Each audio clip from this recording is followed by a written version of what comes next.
Welcome to satsang. It's not live today. That little device called CAPTCHA on the Weebly chat room will not allow me to get in or even leave a message. But there are some things I had wanted to talk about today, and I can do it with you now and post this later on Facebook and my blog.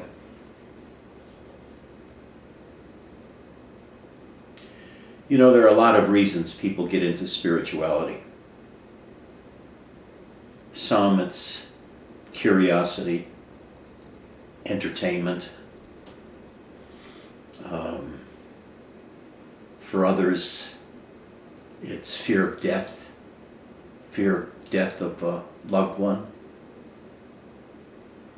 For others, it's feeling unhappy or depressed.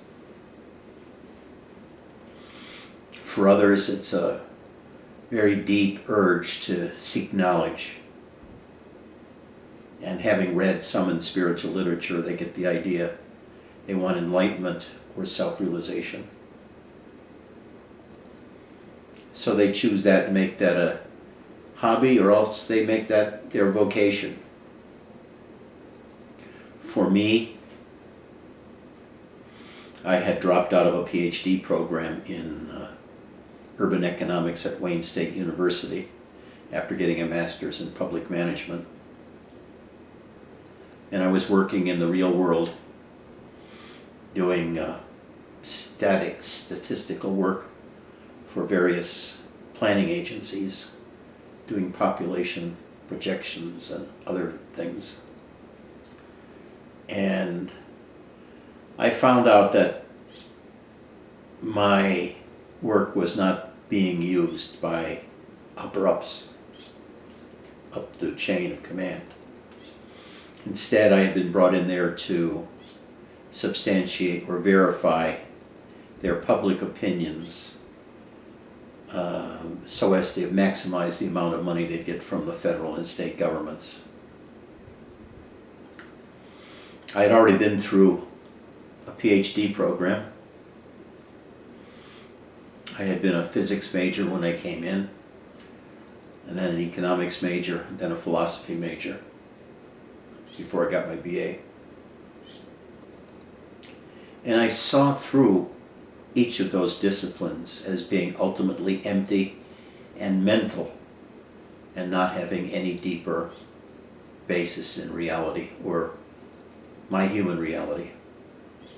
And lifelong I had felt alienated from the world because the way people behaved, the belief systems that they operated from, just didn't make any sense to me. I felt alienated, or else I was living in an alien world where I didn't fit. I saw that most people had the most trivial of life pursuits, and they had no interest in deeper truths. And I began reading spiritual books when I was 11. The first one I think was In Woods of God Realization, and then Autobiography of a Yogi and other books. And like most people who dabble in spirituality, I had a lot of preconceived ideas when I first really did begin to do spiritual studies about what enlightenment was, what a guru-student relationship was, what spiritual teachings were. And I went off the deep end at first into Zen, reading hundreds of books on Zen, and then going to Philip Kapleau, who was a Zen master in Rochester, New York, and then Sasaki Roshi at Mount Baldy Zen Center practicing koans, and then to the International Buddhist Meditation Center, where I was ordained as a novice monk in 1971, I think.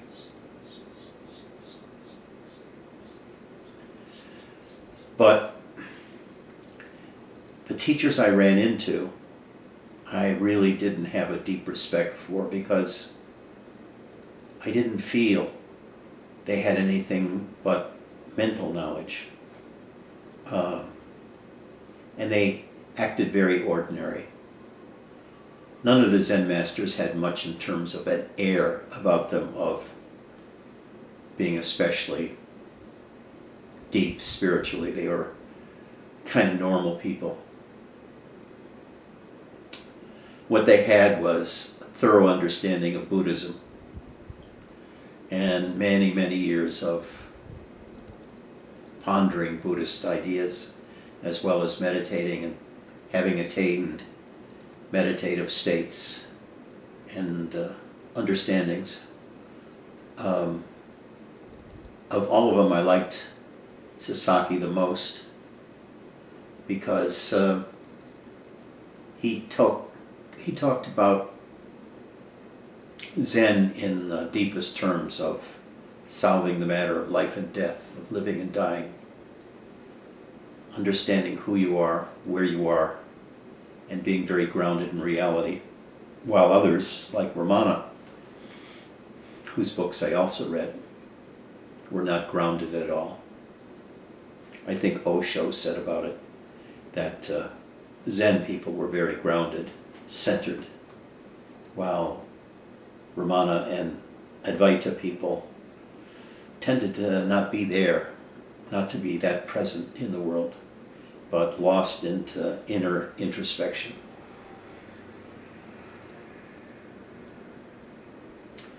So I wandered for many years in Zen and with Muktananda, my friend Shankarananda, at his ashram in Los Angeles, and then in Santa Monica. But, you know, I was a deep dabbler. I wasn't attaining anything.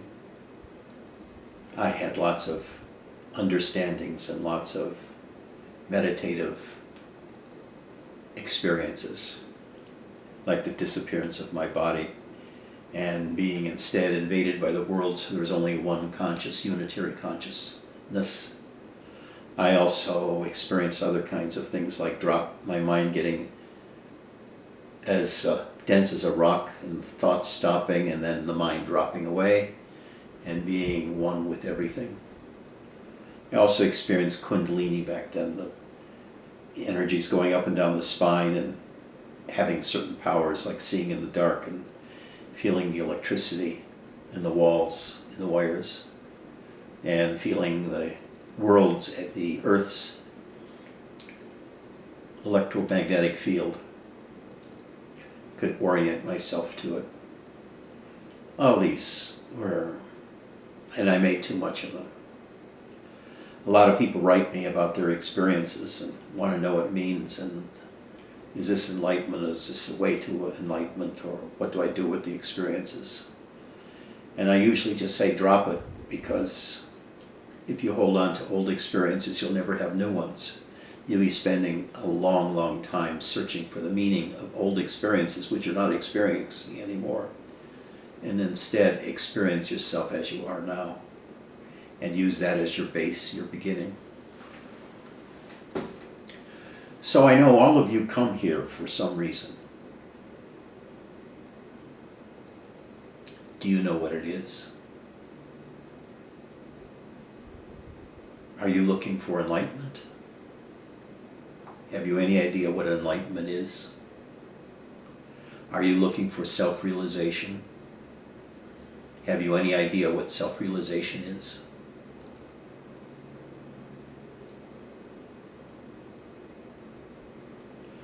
Are you depressed? Are you lonely? Are you frightened of living or dying? Are you attracted by my supermagnetic personality, thinking I will guide you to heaven or somewhere else? Why is it that you come? Do you even know? Do you know yourself deeply enough to know why you have begun a spiritual search. Do you seek to know your own mind? That's best done with a psychotherapist. Do you seek to know your consciousness, or the nature of your consciousness? Are you seeking knowledge, spiritual knowledge, by reading books and knowing the scriptures? Or are you seeking to ease or escape some inner anxiety, some inner pain, some negative emotional state? You really should know why you're doing what you're doing in spirituality. Because otherwise, you're only dealing with it indirectly through spirituality. Now, I was really torn up by the practice of self-inquiry, practicing looking into myself and asking myself, who or what am I? Without a clue as to what I was. Until one day, when I was doing that,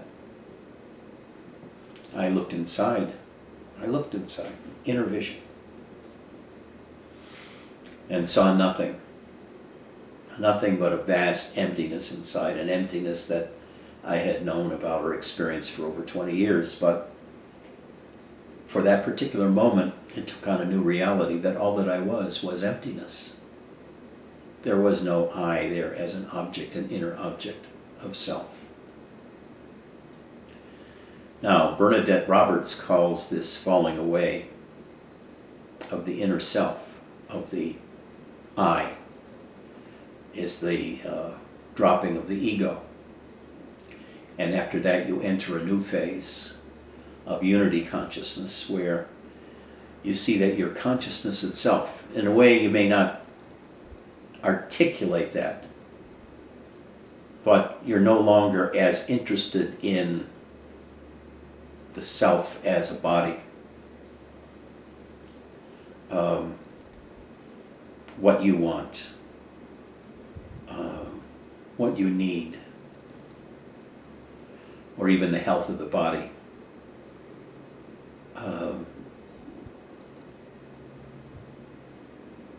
That wasn't entirely true in my case, because the normality came back of being a human a couple of years after those experiences. But I still was outside the pale of normal human interactions, living in ashrams and Zen centers. The people I talked to were different, of a different strain than outside world people. The teachers I dealt with were charismatic, to say the least, full-blown Zen masters, or even Tibetan teachers, or the Muktananda traditions with the 108 Swamis there and Muktananda himself. So I lived in a fringe world. I didn't live in the world that most people lived in. I lived in a world of seekers. Some who were so turned inside, they'd become hard as steel, with nerves of steel from concentration and fixation on self-understanding or turning into the self, into their selves.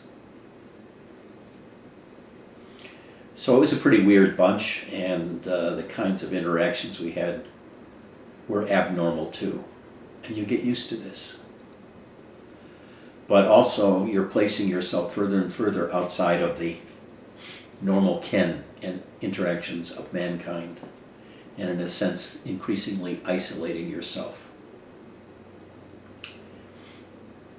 It's very difficult to have a normal, whatever that means, life, and be deeply spiritual. They're at odds. Normal human life involves a kind of set of expectations, which requires a certain type of interactions, worldly interactions of a superficial and programmed nature. While a deeply spiritual life really requires you to be a hermit or live with other equally internal people, fixated on themselves. Not fixated in the sense that Trump is fixated, because he's not really looking within. He's looking to see how he's aggrieved or what he can get. He's very much of this world while being in this world, while a spiritual seeker is in the world but not of it.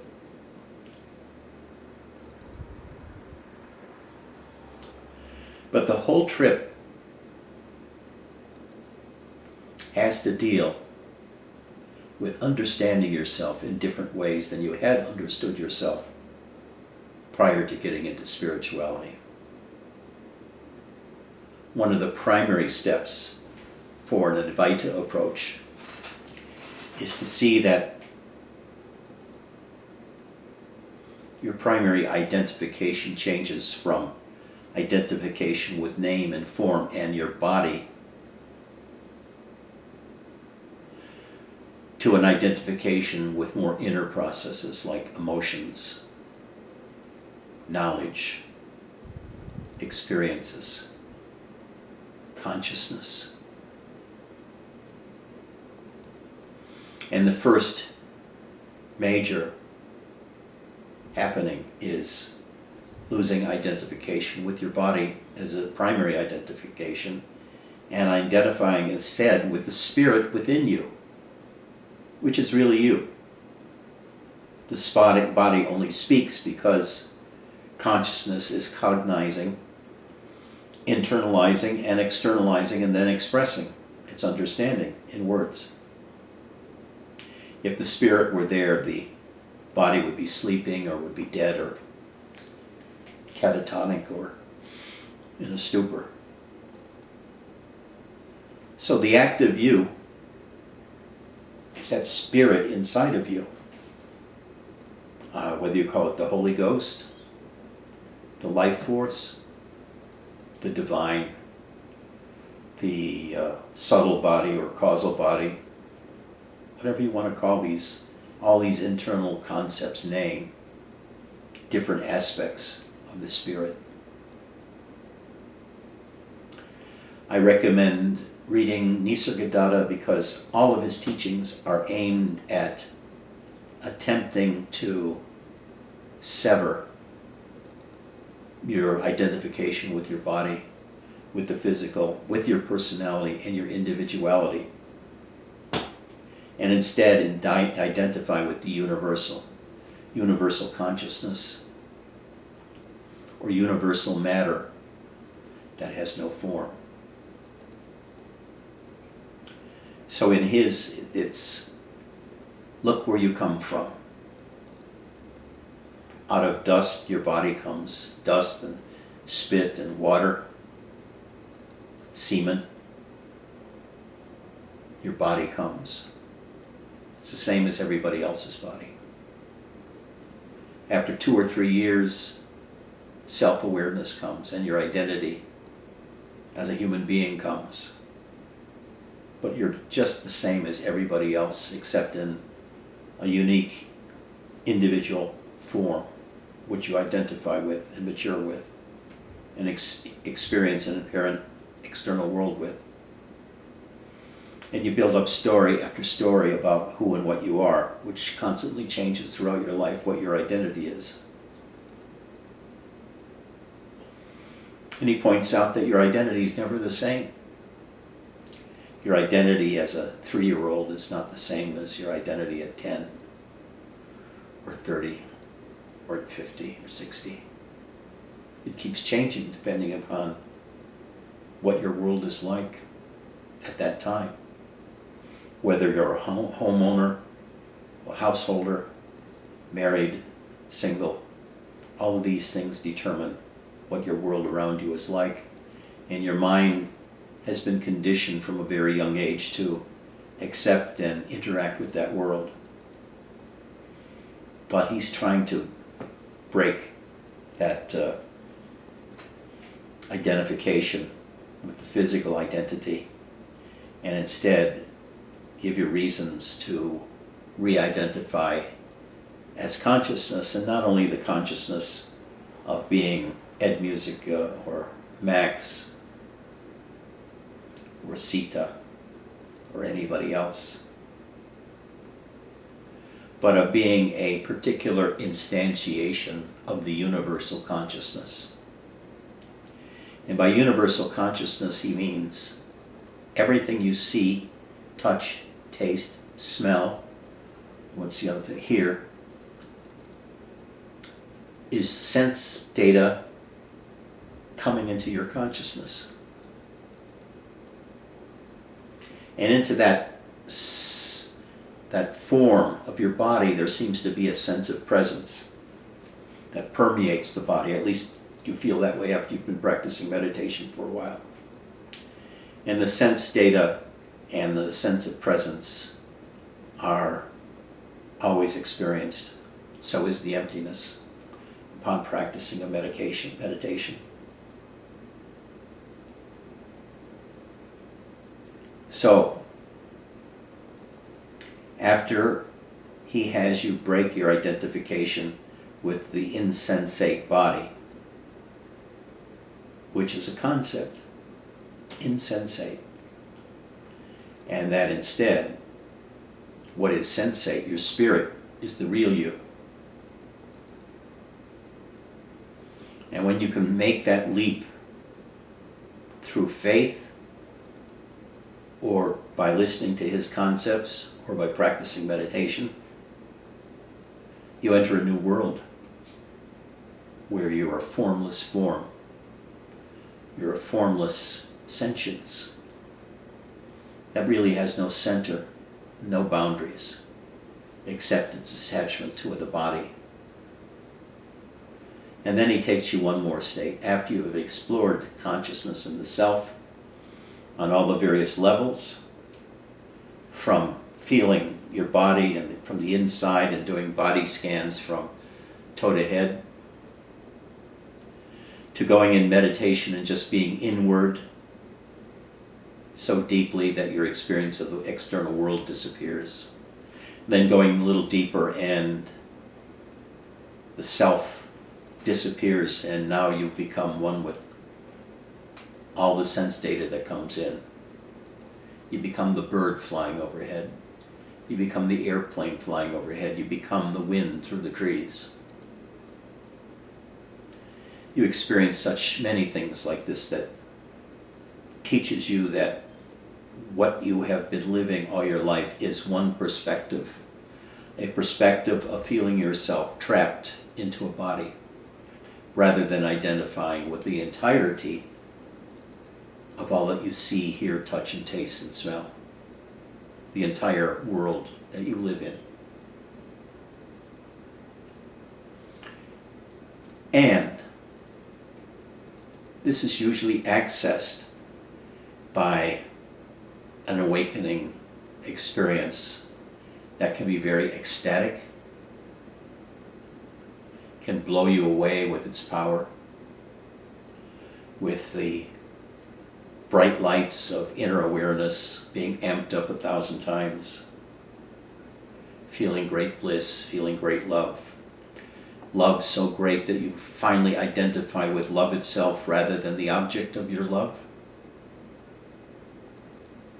You may love somebody so utterly strongly you just want to drop to your feet, their feet, kiss their feet,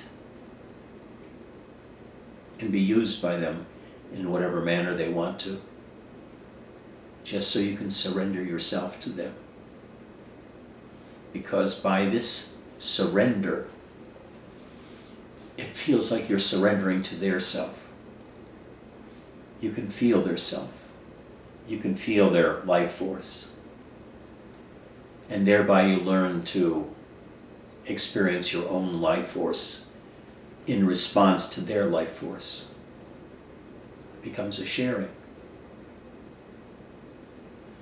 And then one day, maybe the explosion from within that so many speak of light, love, and energies exploding inside or the kundalini going up your spine, or feeling tremendous bliss constantly for many years.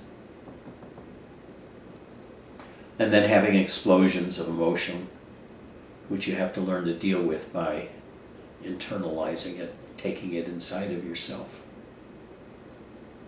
letting it come closer and closer. There's so many complexities that every person has their own unique route towards self-realization, if that's what you're meant to do, instead of just being a tourist, spiritual tourist. And Nisargadatta provides the method of either focusing on the I am sensation, resting in the I am sensation, or resting in silence, because all three will take you to the same place, which is either the falling away of the ego self or the explosion and rising of the divine within you. So-called realization of the manifest self, the life force, of life force in conjunction with consciousness, which watches the life force do its thing. But then there's one more step, which is to see that all of this that is happening around you and to you is not really happening to you. That it's a show that you're watching. It's a play of consciousness, and you are not consciousness any longer.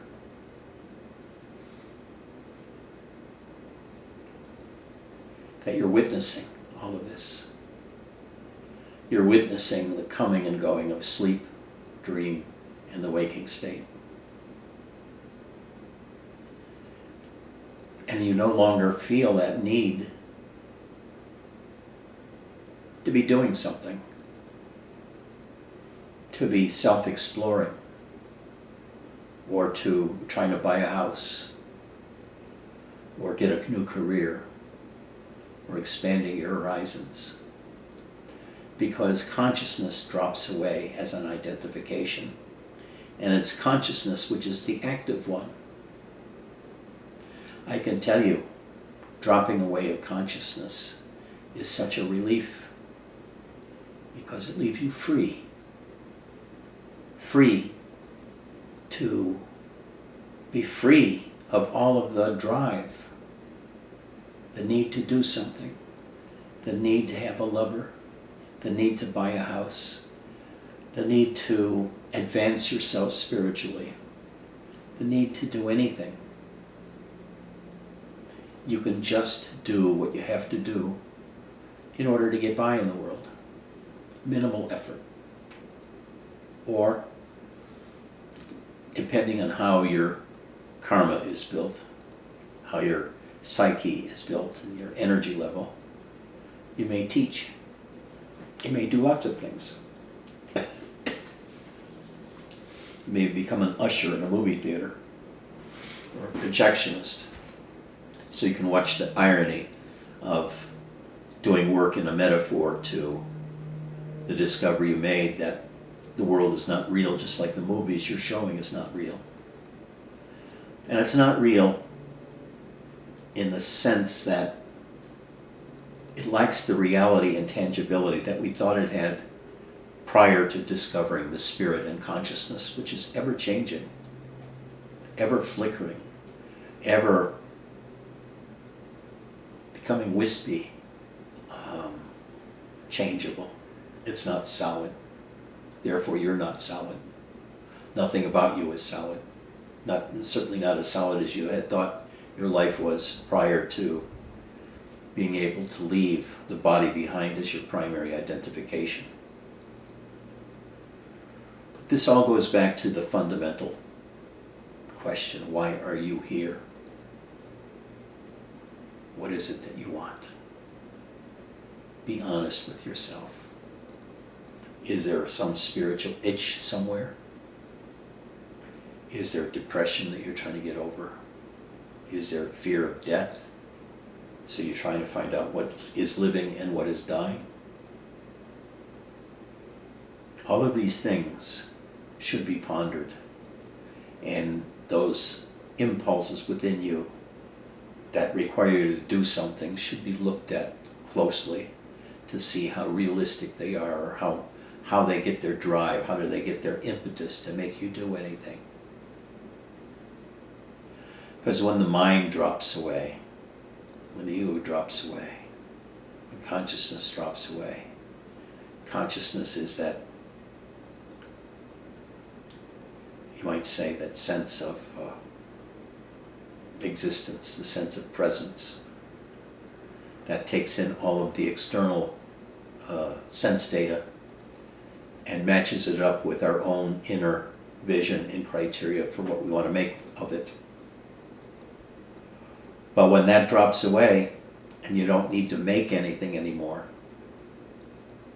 you can respond kind of fully and completely from a place of not needing. And life becomes so much easier. Right now, I'm being confronted with the potential of my mother's death ever more closely.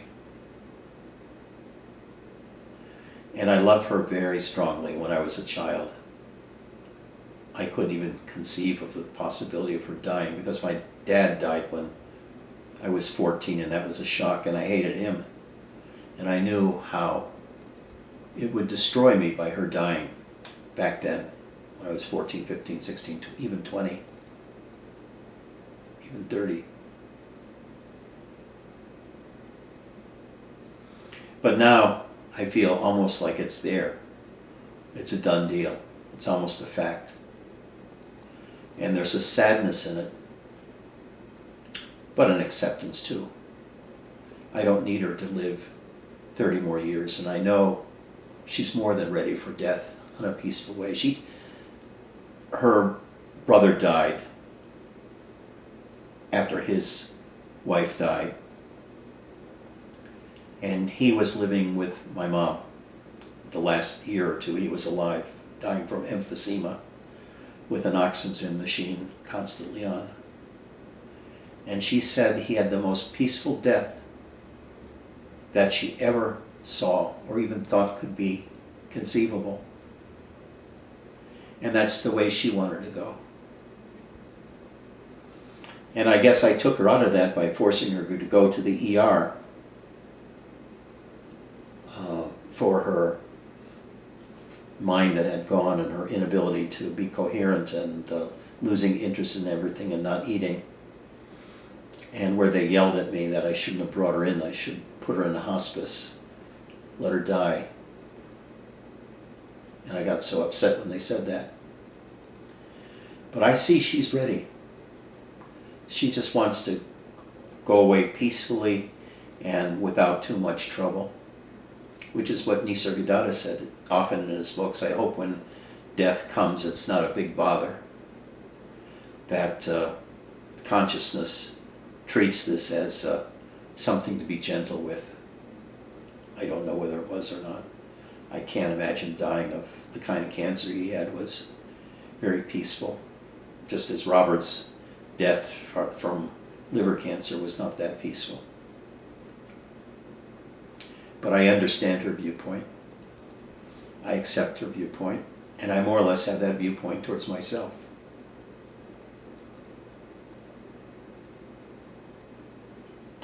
Anyway, later today, Michael Kajawa is coming to stay with me for a couple of months, I would assume. Usually does. So I got that taken care of. He'll help take care of things around the house while I'm recovering. And then there's another, Kevin may come sometime after that from a monastery in Washington State. He decided not to go to Japan, to go to the monastery there, because he didn't get much out of the Zen meditation in the monastery up north in Washington State. And he's a nice enough guy. good looking, 26 years old, energetic, and with a deep spiritual bent, just like Michael has. So we'll get along. I just wish our satsang in Peoria or in Phoenix were larger. There's so much we can do living under the same roof as a spiritual family, as opposed to being scattered all over the globe. There's a synergy that happens when people are close to each other, sharing the same mission or similar missions, and interact with each other on a deeper level than you do with people in everyday life where you have nothing in common anymore.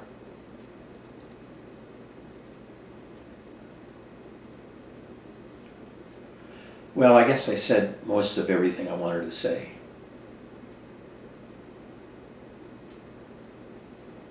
If you know why you're coming here,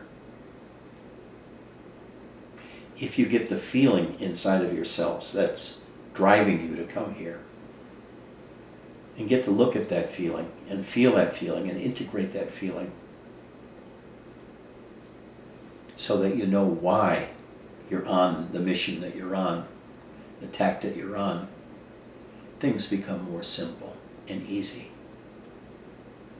But if you're just blindly practicing spiritual practices or reading random spiritual books because you're confused or you feel empty and need to be filled, or you feel lost, or you feel frightened of death, or you feel frightened of yourself, or you feel frightened of the world, and it hasn't taken a definite form for you, it can be daunting. The task towards clarity and for ironing out your inner world can be very difficult until you know what's driving you. You make peace with that. And even making peace can change the nature of your relationship with yourself. And you can have any number of different kinds of enlightenments. There's so many. Just exploring the nature of emptiness, like in Buddhism, there are like 8 different levels of emptiness.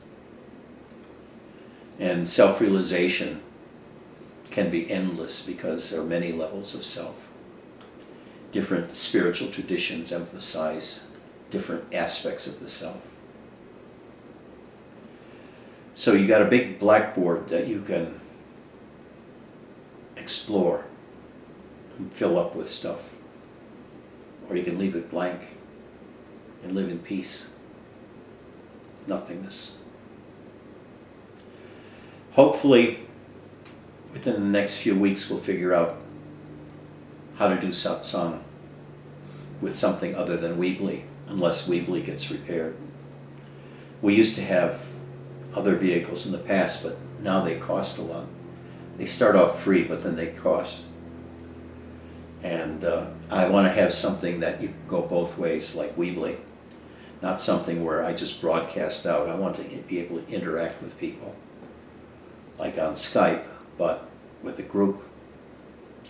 If you can think of anything, email me at satsang.online@gmail.com and tell me about it, how it works, and we'll see. But I love you all. I mean, I really do. I just wanted to have this little fireside chat. Fire's outside, it's 108 today.